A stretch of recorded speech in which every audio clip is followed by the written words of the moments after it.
জি, বন্ধু নাকি আইফোন কিনেছে। বন্ধুর দোকান তো হয়ে দেখা যাচ্ছে। দেখে আসি, বন্ধুর কাছে ঘুরে আসি। দেখি বন্ধু কি অ্যাড দেয়। বন্ধু, শুনছি নাকি তুমি আইফোন কিনেছো। ভিডিও করছো হ্যাঁ, কেন? তুমি আইফোন কিনেছো। তোমার দেখি অ্যাকাউন্টটা চেক করে দেখি ক টাকা আছে। এই ভাই কিডনি বিক্রি করে কিনেছি। আরে কাটা করে কেউ তো দেখতেই পাচ্ছি না। আরে চেক করো না, অ্যাকাউন্টটা দেখাও না, দেখি ক টাকা আছে। আইফোন চালাচ্ছো, আরে নেই দেখি টাকা, আইফোনের ইজ্জতটা দেখি। নেই টাকা নেই, আরে খোলো খোলো খোলো নেই নেই। খোলো খোলো খোলো। আরে বন্ধুর কাছে লুকোবার কি আছে, খোলো না ইয়ার। তুমি দেখো আমার কাছে ব্যালেন্স নেই।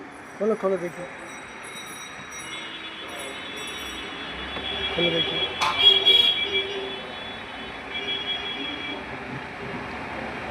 দেখি বন্ধু ফোনপেটা চালু করলো।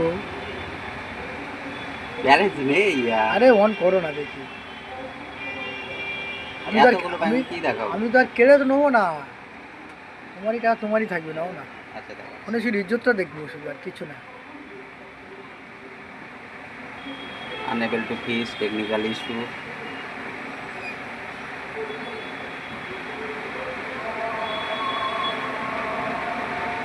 ও নো, 1,19,490 টাকা 95 পয়সা বন্ধু। ঠিক আছে ঠিক আছে ঠিক আছে। না, আইফোন চালানো তোমার ঠিক আছে, তোমার যোগ্যতা আছে আইফোন চালানোর বন্ধু। মার বসে বন্ধু একটা থার্ড গাড়ি নিয়ে নাও। নেবো নেবো, তোমাদের দোয়ায় হয়ে গেছে তোমার এবার ভিডিও। হ্যাঁ বন্ধু, হয়ে গেছে। দেখি তোমার মুখটা দেখাবো বন্ধু ভালো করে।